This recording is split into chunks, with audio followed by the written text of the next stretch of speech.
I'm Sarah, and this is the story of how my life took an unexpected turn. Growing up in Millbrook, a tiny speck on the map that most people have never heard of, I always dreamed of something bigger. Don't get me wrong, Millbrook had its charms, everybody knew everybody, and the annual fall festival was the highlight of our year. But for an ambitious girl like me, it felt suffocating. My parents, Tom and Lisa Thompson, worked hard to give me everything, but they were modest folks who never flaunted their wealth. Money doesn't define a person, Sarah, Dad would always say. It's what you do with it that matters. I was their only child, and they poured all their love and hopes into me. Mom would spend hours helping me with my homework, while Dad taught me the value of hard work by letting me help out at the plant during summers. They were simple people with big hearts, and I loved them for it. But Millbrook was too small for me, so after graduating from high school, I went to college in another city. The 4 years at Westbrook flew by in a blur of classes, part-time jobs, and newfound friendships.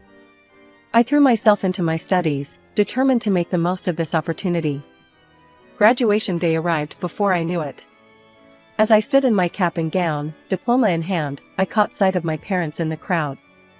Dad was beaming with pride, and Mom was dabbing at her eyes with a tissue. I'd done it, I was a college graduate, ready to take on the world. But the real world had other plans. The job market was tough, and despite my degree, I found myself struggling to land a position in my field. After weeks of rejections, I finally got an offer as a secretary assistant at Global Trade Incorporated, a large trading company in the heart of the city. It's not exactly what I studied for, I told my parents over the phone, trying to hide my disappointment. It's a foot in the door, Sarah, Dad reassured me. You've got to start somewhere. Work hard, and opportunities will come. 6 months into my job at Global Trade Incorporated, I had settled into a comfortable routine. Wake up, commute, work, commute, sleep, repeat. It wasn't exactly the glamorous city life I'd imagined, but it was a start. Then, on a particularly dreary Tuesday afternoon, everything changed. I was grabbing a quick coffee at the cafe across from our office building when I quite literally bumped into him. Hot coffee splashed across my blouse, and I let out a yelp of surprise. "Oh God, I'm so sorry," a deep voice exclaimed. I looked up to see a pair of striking green eyes filled with concern. The man they belonged to was tall, impeccably dressed in a tailored suit, with dark hair and a chiseled jawline. He looked like he'd stepped right out of a magazine cover. "It's fine," I mumbled, trying to dab at the stain with a napkin. "It's just a shirt." "Please, let me buy you another coffee," he insisted. "And your dry cleaning bill." "I feel terrible." I was about to refuse when he flashed a charming smile that made my knees weak. "I'm Mark, by the way. Mark Callahan." "Sarah Thompson," I replied, returning his smile. "And okay, you can buy me coffee. But let's skip the dry cleaning drama." We ended up talking for over an hour. Mark was a rising star at a prestigious law firm, charming, funny, and impossibly easy to talk to. By the time I realized I was late getting back to work, we'd already exchanged numbers and made plans for dinner that weekend. Our first date was like something out of a romantic comedy. Mark took me to an exclusive rooftop restaurant with a view of the entire city skyline. The food was exquisite, the wine flowed freely, and the conversation never lagged. As we stood on the terrace afterwards, the city lights twinkling below us, Mark leaned in and kissed me. It was perfect. The weeks that followed were a whirlwind of romantic dates, late-night phone calls, and stolen moments between our busy work schedules. Mark was attentive, generous, and seemed to genuinely care about my thoughts and dreams. As our relationship deepened, I found myself spending more and more time at Mark's luxurious downtown apartment. It was a far cry from my tiny studio, with its sleek modern furniture and state-of-the-art appliances. Sometimes I felt out of place among all the opulence, but Mark always made me feel welcome. 1 year into our relationship, on a weekend getaway to a quaint bed and breakfast in the countryside, Mark got down on one knee and proposed. The ring was enormous, a diamond that caught the light and sparkled like a star. "Sarah Thompson, you brought so much joy and love into my life," Mark said, his voice thick with emotion. Will you marry me? For a moment, I was speechless. This was everything I'd ever dreamed of, a handsome, successful man who loved me, offering a life of comfort and security. I pushed the doubts aside and nodded, tears streaming down my face. Yes, Mark. Yes, I'll marry you. As he slipped the ring onto my finger and pulled me into a passionate kiss, I felt like I was floating on air. This was the beginning of my happily ever after, wasn't it? The excitement of our engagement was still fresh when Mark suggested we visit my parents. I want to meet the people who raised such an amazing woman, he said with that charming smile of his. We planned the trip for the following weekend. As we drove into Millbrook, I pointed out familiar landmarks to Mark, the high school where I'd spent my teenage years, the diner where I'd had my first job as a waitress. Mark nodded politely, but I could see his eyes scanning the modest houses and small businesses, with a hint of disdain. We pulled up to the apartment complex, where my parents rented an apartment during the renovation of their house. As we climbed the stairs to my parents' temporary home, I could feel Mark's judgment radiating off him in waves. Mom opened the door before we could knock, her face lighting up with a warm smile.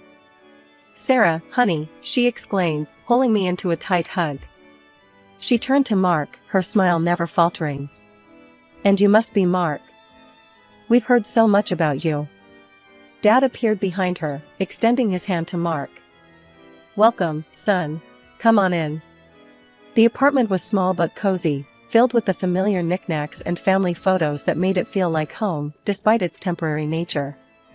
I watched nervously as Mark's eyes swept over the modest furnishings and cramped space. As we sat down to eat, the conversation flowed awkwardly. Mark spoke about his job at the law firm, dropping names of high-profile clients and mentioning the expensive car he'd recently purchased. My parents listened politely, exchanging glances I couldn't quite decipher. "So, Tom," Mark said, turning to my father. "What line of work are you in?" Dad swallowed a mouthful of food before answering. "I work at a wood processing plant just outside of town." He did not specify his position, true to his modest nature. "Ah," Mark nodded, a hint of condescension in his voice. "That must be interesting work." I felt my cheeks burn with embarrassment, though I wasn't sure if it was on behalf of my parents or Mark. The rest of the meal passed in a blur of stilted conversation and uncomfortable silences. As we drove back to the city, Mark was unusually quiet. Finally, he spoke. "Your parents seem nice. But they're just very simple people. I guess I thought, with you being so polished and all, that they might be different." I opened my mouth to defend my parents, to explain about the renovations, about Dad's business. But something stopped me. A part of me wanted to see how Mark would treat us, if he thought we came from humble beginnings. A few days after our visit to Millbrook, Mark announced that his mother wanted to meet me. "She's eager to get to know the woman who's stolen my heart," he said with a smile that didn't quite reach his eyes. I was nervous as we pulled up to a towering apartment building in the most exclusive part of the city. Mark's mother, Vivian Callahan, lived in the penthouse suite. As the elevator climbed to the top floor, my stomach churned with anxiety. The doors opened directly into a foyer that was larger than my entire apartment. Vivian stood there, a statuesque woman in her early 60s, impeccably dressed in what I assumed was a designer outfit. "Mark, darling," she cooed, air-kissing both his cheeks. Then she turned her piercing gaze on me. "And you must be Sarah." I extended my hand. "It's nice to meet you, Mrs. Callahan." She looked at my hand for a moment before taking it briefly. "Vivian, please. Mrs. Callahan makes me sound so old." The next hour was a whirlwind of designer names I didn't recognize and artwork I couldn't begin to appreciate. Vivian led us through her apartment, pointing out various luxurious items and name-dropping her influential friends. Finally, we settled in the living room. Vivian perched on an antique chaise lounge, while Mark and I sat on a sofa that probably cost more than my yearly salary. "So, Sarah," Vivian began, her voice saccharine sweet. "Mark tells me you work as a secretary?" I nodded. "Yes, I'm a secretary assistant at Global Trade Incorporated." How quaint, Vivian said, her tone making it clear she thought it was anything but. And where did you say you were from, dear? Millbrook, I replied. It's a small town about 2 hours from here. Vivian's perfectly manicured eyebrows rose. Well, I must say, this is quite unexpected. Mark, surely you can see that this arrangement might not be suitable. I felt my cheeks burn with embarrassment and anger. Before I could respond, Mark jumped in. Mother, please, he said, his voice tight. I love Sarah. We're getting married. Vivian let out a dramatic sigh. Well, if you insist. When is the wedding? I'll need time to plan a suitable celebration. The Astoria ballroom would be perfect, don't you think? We could invite all the right people. Actually, I interrupted, finding my voice at last. We were thinking of something more intimate. Maybe a small ceremony in Hawaii, just the two of us. Vivian stood abruptly. Hawaii? Without guests? Without me? I think I need a moment, she said coldly, leaving the room. Mark turned to me, his expression a mix of frustration and disapproval. Maybe we can find a compromise? Something that makes everyone happy? Finally, we reached a compromise. We would have our ceremony in Hawaii as planned, but we'd allow Vivian to attend and document the event for her social media. It wasn't ideal, but it seemed like the best way to keep the peace. 4 months after that tense meeting with Vivian, Mark and I found ourselves on a beautiful Hawaiian beach, ready to say our vows. The setting was perfect, golden sand, crystal clear water, and a breathtaking sunset.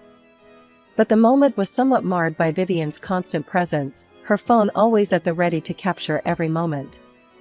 The ceremony itself was beautiful, despite Vivian's interruptions. As we exchanged vows, I felt a surge of love for Mark, remembering why I'd agreed to all this in the first place. After the ceremony, Mark pulled me aside. I have something for you, he said, his eyes twinkling. He handed me a small, elegantly wrapped box. Inside was the latest model smartphone, sleek and expensive. Now you'll always be in touch, Mark said with a grin. I forced a smile, trying to ignore the pang of disappointment. It was a generous gift, but it felt impersonal, especially for a wedding present. Thank you, I said, giving him a kiss. I have something for you too. I handed him a carefully wrapped package. Inside was a painting I'd done myself, depicting the two of us on our first date, overlooking the city skyline. I'd spent weeks working on it in secret. Mark's expression was hard to read as he looked at the painting. It's nice, he said finally. Very thoughtful. I couldn't help but feel a twinge of hurt at his lukewarm response. But before I could dwell on it, Vivian swooped in, insisting on more photos. When we returned home, I hoped things would settle into a peaceful routine. For a while, they did. Our life together was filled with love, laughter, and the excitement of building a future together. But as the weeks passed, I began to notice changes. Vivian's influence seemed to grow stronger, even from a distance. She called constantly, and even show up unannounced, critique my housekeeping, and often film her inspections to send to Mark. When I tried to talk to Mark about it, he just shrugged. That's just how Mother is, he said. You need to be softer with her. She means well. Weeks passed, and I found myself increasingly involved in Global Trade Incorporated's operations. One day, our company was on the verge of signing a critically important contract with an Italian firm. As I sat in on the meeting, taking notes as usual, I noticed our hired translator struggling with the complex business terminology. The Italian executives were growing visibly frustrated, and I could see the deal slipping away. Without thinking, I stood up and addressed the room in fluent Italian. Signori, permettetemi di chiarire alcuni punti. I said, smoothly explaining the finer details of our proposal. The room fell silent, all eyes on me. For the next hour, I facilitated the negotiations, switching effortlessly between English and Italian. By the end, we had not only salvaged the deal, but secured even better terms than initially proposed. As the Italian executives left, clearly impressed, my boss, Mr. Johnson, pulled me aside. Sarah, I had no idea you spoke Italian, he said, his eyes wide with surprise. I smiled sheepishly. I actually know several languages. I have a degree in international business with a focus on linguistics.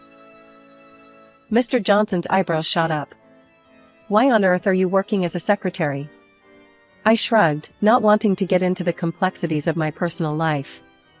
It was the position available when I applied. The next morning, I arrived at work to find Mr. Johnson waiting for me. Sarah, I've been reviewing your file, he said. Your qualifications are impressive.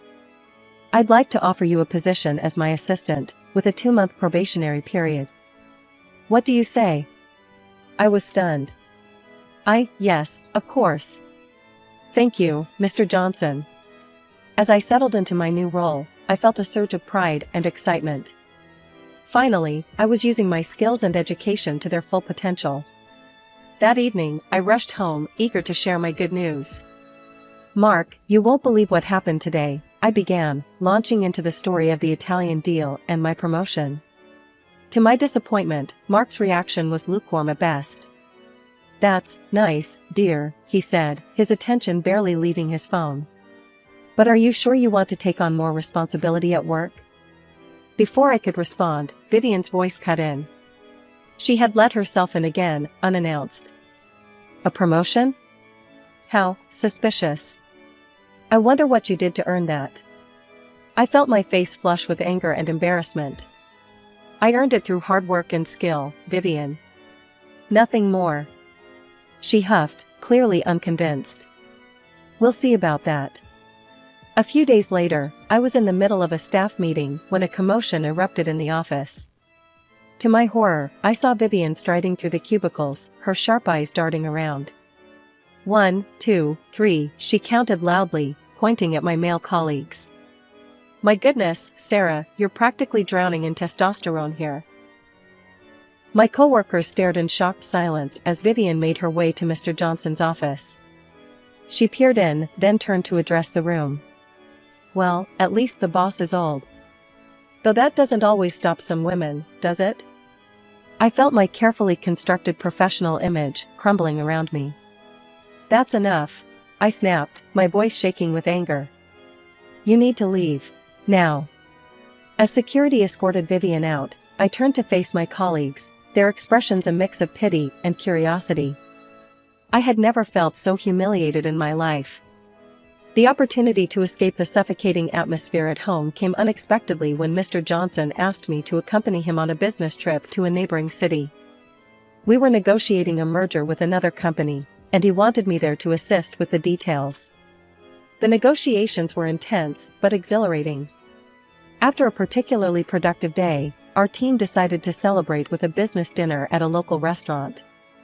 As we left the restaurant, laughing and discussing our progress, I noticed something odd.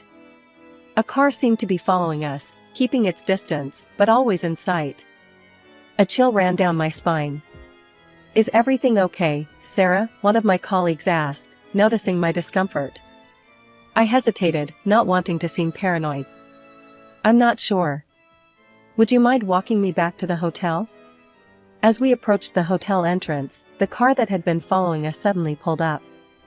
To my horror, Mark and Vivian stepped out, their faces contorted with anger. I knew it. Vivian shrieked, pointing an accusing finger at me. Look at her, gallivanting around with other men. Mark stood there, his face a mask of hurt and betrayal. How could you, Sarah?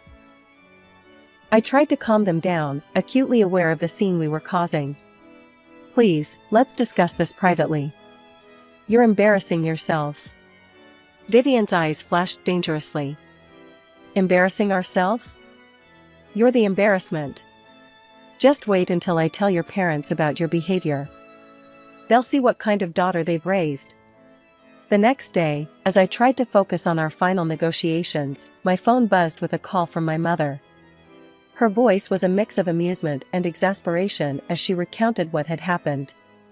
Apparently, Vivian had shown up at their rented apartment, demanding to speak to my parents about my shameful behavior. My mother, ever the quick thinker, had directed Vivian to the wood processing plant where my father was overseeing a new production line. You should have seen her face when she saw your father in his work clothes, covered in sawdust. My mother chuckled. She looked like she'd bitten into a lemon.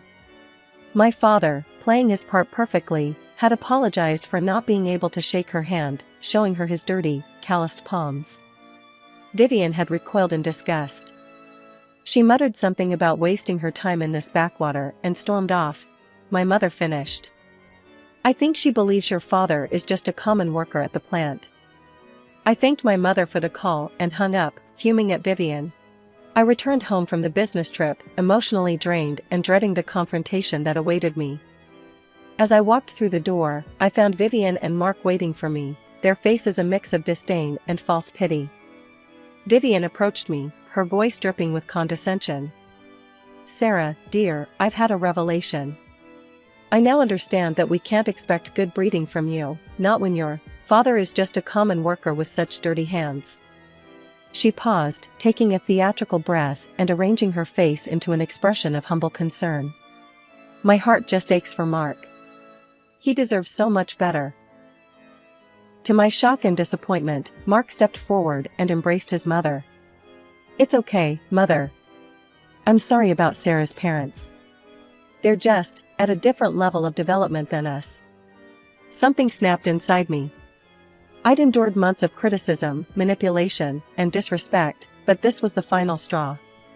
If I'm so beneath your standards, I said, my voice shaking with anger, then perhaps we should divorce. Clearly, I'm not the ideal wife you're looking for. Vivian's eyes lit up at my words. What a splendid idea, she exclaimed, not even trying to hide her glee. I turned to Mark, hoping to see some sign of protest or regret in his eyes. Instead, he just nodded lazily, as if we were discussing something as trivial as what to have for dinner. Without another word, I pulled out my phone and called my mother. Mom, I said, my voice breaking slightly. It's over. They want a divorce. Oh, honey, my mother sighed, her voice a mixture of sadness and resignation. I can't say I'm surprised. Your father and I are leaving right now. Pack your things and wait for us. As I moved to our bedroom to pack, Vivian followed close behind, her eyes hawk-like as she monitored every item I placed in my suitcase. That blouse was a gift from Mark, she'd say, or those earrings belong to our family. I didn't bother arguing. I packed only what I'd brought into the marriage, leaving behind all the expensive gifts and designer clothes that had never felt like me anyway. By the time I heard my parents' car pull up outside, I was ready to leave. As I wheeled my suitcase to the elevator, Mark and Vivian followed, clearly eager to see me go. In the parking lot, I saw my parents' old, beat-up car, the one they kept for sentimental reasons. Mark and Vivian burst into laughter at the sight. Look at that wreck, Vivian cackled. It'll probably break down before they make it home. I bit my tongue, resisting the urge to reveal the truth about my family's financial situation. Instead, I watched as my father calmly stepped out of the car, holding a manila envelope. These are the divorce papers, he said, his voice steady as he handed them to Mark. You'll find everything in order. Mark's smug smile never faltered as he signed the papers without even reading them. He probably thought he was getting the better end of the deal. As I climbed into the back seat of my parents' car, I felt a strange mix of emotions, relief, sadness, anger, and underneath it all, a growing sense of freedom. The morning after my return to my parents' home, my phone rang. It was Mark, his voice cold and demanding. I want my wedding gift back, he said without preamble. The phone I gave you. Return it immediately.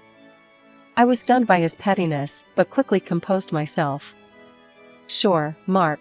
I'd be happy to return it. But you'll have to come and get it yourself. I'll text you the address. That evening, I watched from the window as Mark's expensive car pulled up in front of my parents' mansion. He and Vivian stepped out, their jaws dropping as they took in the sprawling estate before them. I couldn't help but chuckle at their confusion. They stood there for several minutes, clearly trying to reconcile what they were seeing with their preconceived notions about my family.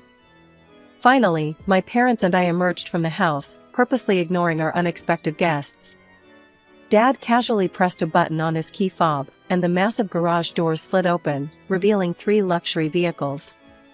We climbed into the newest model, a car worth more than Mark's annual salary, and smoothly pulled out onto the driveway. Mark and Vivian stood there, slack-jawed. What is this? Mark stammered. I stepped out of the car, feigning surprise at seeing them. Oh, hello. Did you need something?